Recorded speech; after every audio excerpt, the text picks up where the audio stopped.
আসসালামু আলাইকুম। বেনজির পরিবারের ৩৪৫ বিঘা জমি সবচেয়ে বেশি স্ত্রীর নামে।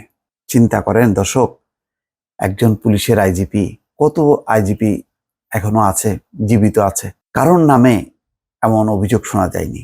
আজকে দেখেন কি পরিমাণ, মানে জমিদার, আধুনিক জমিদার তারা, কিভাবে সম্ভব? তাহলে এরা সরকারি দায়িত্বে থেকে বিগত সময় কি পরিমাণ দুর্নীতি লুটপাট করেছে তার একটি বড় উদাহরণ এখন এই সমস্ত খবরে পাওয়া যাচ্ছে। অথচ এইগুলো কি সুন্দরভাবে যখন নাকি তারা দায়িত্বে ছিলেন, ক্ষমতায় ছিলেন, চাপা দিয়ে রেখেছিলেন, অথবা অনেকে জানলেও সেটি প্রকাশ করেননি। আজকে কিন্তু বের হচ্ছে, কেননা সরকার নিজেই উদ্যোগী হয়ে এটার ব্যাপারে তদন্ত করছে। দুদক তো বলাই বাহুল্য, যতই বলা হোক না কেন স্বাধীন, নির্দেশনা না পেলে তারা নামতেন না মাঠে কাজে। তো এখন তারা সেই গুলো অনুসন্ধান করতে যে এই তথ্যগুলো সামনে নিয়ে আসছে। এখানে বলা হচ্ছে খবরে যে বেনজির আহমেদ ও তার স্ত্রী, সন্তান ও কয়েকজন স্বজনের নামে প্রায় ১১৪ একর বা ৩৪৫ বিঘা জমি খুঁজে পেয়েছে দুদক। সবচেয়ে বেশি জমি পাওয়া গেছে তার স্ত্রী জিশান মির্জার নামে। বেনজিরের সম্পদ জব্দ করার জন্য দুদকের আবেদনের পরিপ্রেক্ষিতে আদালতের আদেশে জমির এই হিসাব পাওয়া গেছে। আদালতে পাবলিক প্রসিকিউটর পিপি উল্লেখ করেন, বেনজির আহমেদের বিরুদ্ধে ক্ষমতার অপব্যবহার, অনিয়ম ও দুর্নীতির মাধ্যমে নিজের নামে এবং স্ত্রী সন্তানদের নামে দেশে বিদেশে শত শত কোটি টাকার জ্ঞাত আয় বহির্ভূত সম্পদ অর্জনের অভিযোগ করা হয়েছে। তারা এই সম্পদ অবৈধভাবে অর্জন করেছেন। ঢাকা মহানগর আদালতের সিনিয়র স্পেশাল জজ মোহাম্মদ আশামস জগলুল হোসেন গত বৃহস্পতিবার বেনজির আহমেদ ও তার স্ত্রী সন্তানদের নামে থাকা স্থাবর সম্পদ ক্রোক অর্থাৎ জব্দ করার আদেশ দেন। একই সঙ্গে তাদের ব্যাংক হিসাব অবরুদ্ধ করারও আদেশ দেওয়া হয়েছে। বেনজির ও তার স্ত্রী সন্তানদের নামে বিভিন্ন সরকারি ও বেসরকারি ব্যাংকে ৩৩টি ব্যাংক হিসাব অর্থাৎ অ্যাকাউন্ট রয়েছে, যদিও নথিতে ওইসব ব্যাংক হিসাবে কত টাকা রয়েছে তা উল্লেখ করা হয়নি। আদেশের পর দুদকের আইনজীবী খুরশিদ আলম খান জানান, বেনজির আহমেদের সম্পদ কেনার ৮৩টি দলিল জব্দ করার আদেশ দিয়েছেন আদালত। নথিপত্রে দেখা গেছে এই ৮৩টি দলিলে জমি রয়েছে প্রায় ১১৪ একর, ৩৩% ১ বিঘা ধরে ৩৪৫ বিঘা। এর মধ্যে বেনজিরের স্ত্রী জিশান মির্জার নামে অন্তত ৮১ একর বা ২৪৫ বিঘা জমি রয়েছে। বেনজিরের নিজের নামে জমি কম, ৭.৬০ একর, ২৩ বিঘা। বাকি ২৬ একর প্রায় ৭৯ বিঘা জমি রয়েছে তার ৩ মেয়ে এবং কয়েকজন স্বজনের নামে। দেখেন কি বিপদ! এখন এই অভিযোগ যদি প্রমাণিত হয়, বেনজির আহমেদ শুধু নিজে না, স্ত্রী, ৩ কন্যা সহ তাদের বিরুদ্ধে দণ্ড হবে, সাজা হবে, তাদেরকে এখন কারাভোগ করতে হবে। বেনজির আহমেদের ৩ মেয়ে হলেন ফারহিন রিশতা বিনতে বেনজির, তাহসিন রাইসা বিনতে বেনজির ও জারা জেরিন বিনতে বেনজির।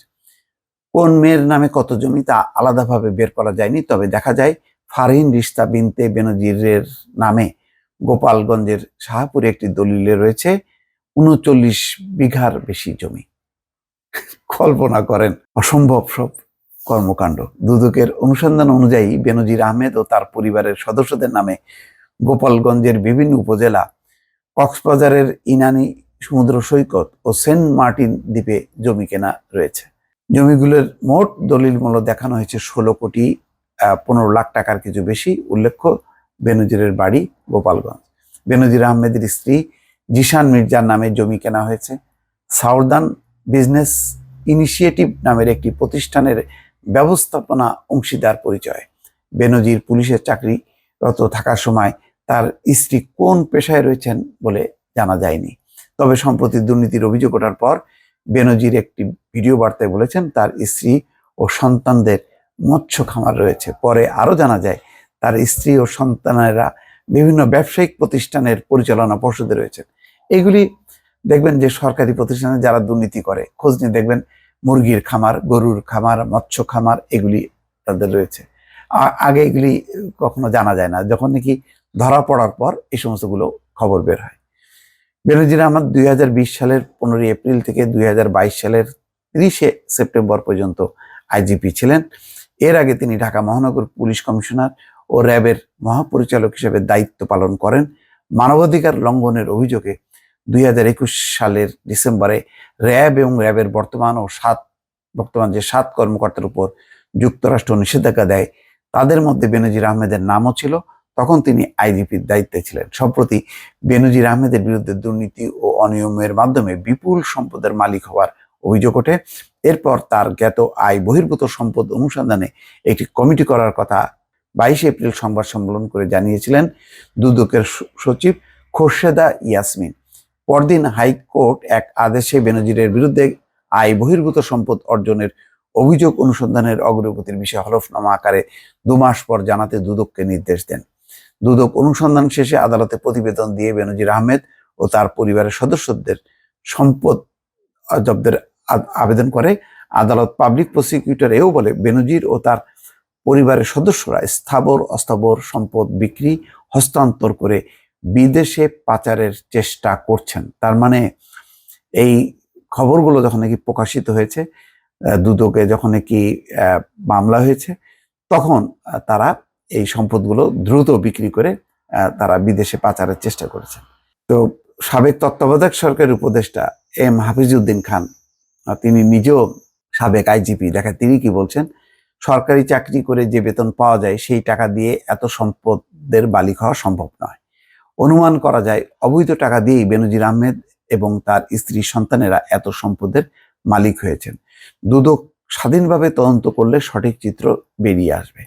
এখন কতটুকু পর্যন্ত দুদক যেতে পারে সেটি এখন দেখার বিষয়। দর্শক ভালো থাকবেন, আল্লাহ হাফেজ।